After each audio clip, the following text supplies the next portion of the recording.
Welcome back. మంత్రి పదవి రాకుండా తన గొంతు కోస్తున్నారంటూ ఎమ్మెల్యే ప్రేమ్ సాగర్ రావు చేసిన వ్యాఖ్యలకు చెన్నూరు ఎమ్మెల్యే వివేక్ వెంకటస్వామి కౌంటర్ ఇచ్చారు. కాకా కుటుంబం అంటేనే సేవ చేసే కుటుంబమని, తన కుటుంబంపై పరోక్షంగా విమర్శలు చేయడం మంచి పద్ధతి కాదన్నారు. గత ఎన్నికల్లో కాకా కుటుంబం ద్వారానే కాంగ్రెస్ అధికారంలోకి వస్తుందని, సీఎం రేవంత్ రెడ్డి తన ఇంటికి వచ్చి కాంగ్రెస్ పార్టీలోకి ఆహ్వానిస్తే ఆ పార్టీలో చేరనన్నారు. కొందరు బ్లాక్ మెయిల్ రాజకీయాలు చేస్తూ పబ్బం గడుపుతున్నారంటున్నారు. అలాంటి రాజకీయాలు అంటే నాకు అసహ్యమన్నారు. నియోజకవర్గంలో ఏ నాయకుడు ఏం చేస్తున్నారో ప్రజలు గమనిస్తున్నారంటున్న ఎమ్మెల్యే వివేక్ తో మా ప్రతినిధి Srinivas face to face. Adilabad జిల్లా వ్యాప్తంగా అంబేద్కర్ జయంతి వేడుకలు ఘనంగా జరుగుతున్నాయి. మనతో పాటుగా చెన్నూరు ఎమ్మెల్యే వివేక్ వెంకటస్వామి గారు ఉన్నారు. సార్ చెప్పండి, అంబేద్కర్ జయంతి సందర్భంగా ప్రజలు మానీలో డాక్టర్ బిఆర్ అంబేద్కర్ గారి 135వ జయంతి వేడుకలు దేశవ్యాప్తంగా ప్రపంచవ్యాప్తంగా చేసుకుంటున్నాం. ఎందుకంటే వారు ఒక గొప్ప వ్యక్తి, విలువలు పట్టింపులు ఆ రోజులలో కుల వివక్ష ఉన్న రోజులలో డాక్టర్ బిఆర్ అంబేద్కర్ గారు ఇంత చదువుకొని ఇంత ఉన్నత స్థాయిలో ఉన్నప్పటికీ కూడా ఇవన్నీ ఇంపార్టెంట్ కాదు, నా జాతి ఇంపార్టెంట్, అణిచివేసిన ప్రజల వైపు ఉంటాను నేను.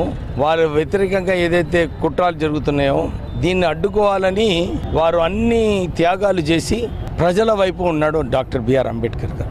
అందుగురించి వారి ఫోటో చూస్తే, వారి విగ్రహాలు చూస్తే వారు ఒక స్ట్రాంగ్ మెసేజ్ ఇస్తున్నారు అన్నమాట ప్రజలకు. మీరందరూ కూడా మంచి విద్య చదువుకోండి, మంచి విలువలు పెట్టుకోండి, ధైర్యంగా ఏది ఉన్నా కానీ హక్కుల గురించి కొట్లాడండి అని చెప్పి వారు ఒక స్ట్రాంగ్ మెసేజ్ ఇస్తున్నారు.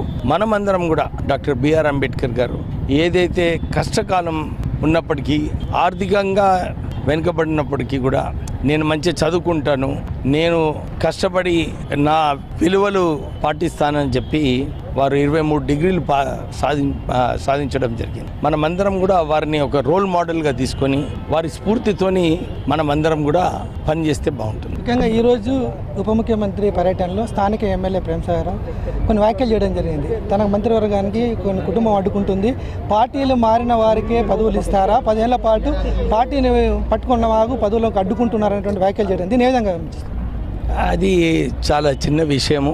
నిజంగానే నేను ఏదైతే నా పోరాటం ఉండేనో, నా పోరాటము తెలంగాణ ఉద్యమంలో కూడా రోసయ్య వ్యతిరేకంగానే కానీ, కిరణ్ కుమార్ రెడ్డి వ్యతిరేకంగానే కానీ తెలంగాణ సాధించుకోవాలని చెప్పి నేను ఆ రోజులో కొట్లాడడం జరిగింది. మొన్న కూడా 10 సంవత్సరాలు కేసీఆర్ అవినీతి చేస్తున్నాడు, కేసీఆర్ కుటుంబ పాలన చేస్తున్నాడని చెప్పి వారు వ్యతిరేకంగా కొట్లాడడం జరిగింది. ఎంత ఉన్నప్పటికీ కూడా ఈ ప్రాంతంలో, ఈ పెద్దపల్లి పార్లమెంట్ నియోజకవర్గంలో మీరు నిజంగా చూసుకుంటే కాకా కుటుంబం నుంచి కాంగ్రెస్ పార్టీలో నిలబడినప్పుడే కాంగ్రెస్ పార్టీ గెలిచింది. మీరు నిజంగా గమనిస్తే పెద్దపల్లి అనుకోండి, చెన్నూరు అనుకోండి, బెల్లంపల్లి అనుకోండి, కేవలము ఎందుకంటే ప్రజలందరూ కూడా కాకా సేవలు, నా ఉద్యమంలో నేను చేసిన పని, ప్రజలకు సేవలు, ఇవన్నీ కూడా గుర్తింపు చేసి ప్రజలు ఆహ్వానిస్తున్నారు. ఏదైనా కానీ గెలిపించుకుంటాము కాకా కుటుంబం అనే పరిస్థితులలో అప్పుడు రేవంత్ రెడ్డి గారు నిజంగానే కాంగ్రెస్ పార్టీని బలపరచాలి, మీరు వస్తే బాగుంటుందని చెప్పి వారు ఆహ్వానించడం జరిగింది. నేను ఎమ్మెల్యేకి పోటీ చేయాలని నాకు లేదు, కేవలము పార్లమెంట్ సభ్యునిగా ఉందామని నాకు నా మంత్రులునే. కానీ కాంగ్రెస్ పార్టీ ఒక నిర్ణయం తీసుకుంది, అరే వివేక్ అయితేనే సుమన్ ఏదైతే టాప్ 5 క్యాండిడేట్స్లో ఉన్నారో టీఆర్ఎస్ పార్టీ నుంచి గెలవడానికి, ఆయన వ్యతిరేకంగా కొట్లాడి గెలిచే వ్యక్తి ఎవరైనా ఉంటే అది వివేక్ అని చెప్పి నాకు పిలవడం జరిగింది. వారు కూడా తెలుసు నేను వచ్చిన తర్వాత ఎంత ఇంపాక్ట్ తెలంగాణ వ్యాప్తంగా కాంగ్రెస్ పార్టీకి అనుకూలమైందో హైకమాండ్కి తెలుసు, వారికి తెలుసు. ప్రేమ్ సాగర్ రావు మంత్రి పదవికి వివేక్ గారు అడ్డుపడుతున్నారు. నేను ఎవరే అడ్డుపడనీకి, నేను ఎవరు మంత్రి పదవి ఎవరికి ఇవ్వనీకి?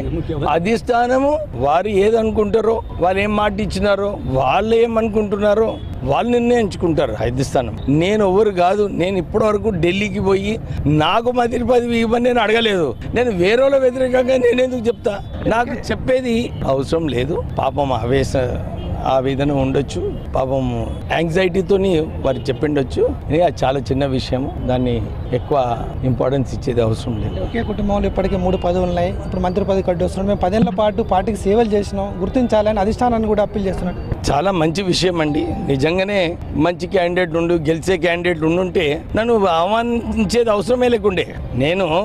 నేనే వస్తానని చెప్పి నేను కాంగ్రెస్ పార్టీకి రాలేదు.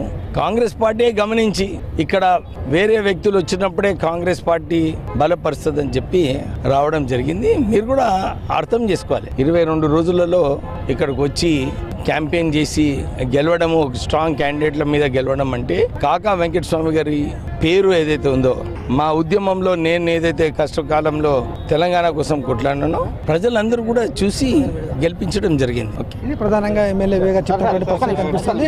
పార్టీ ఎవరికి మంత్రి పదవి వచ్చినా అందరం కలిసి పనిచేస్తాం. శ్రీనివాస్, ఆదిలాబాద్.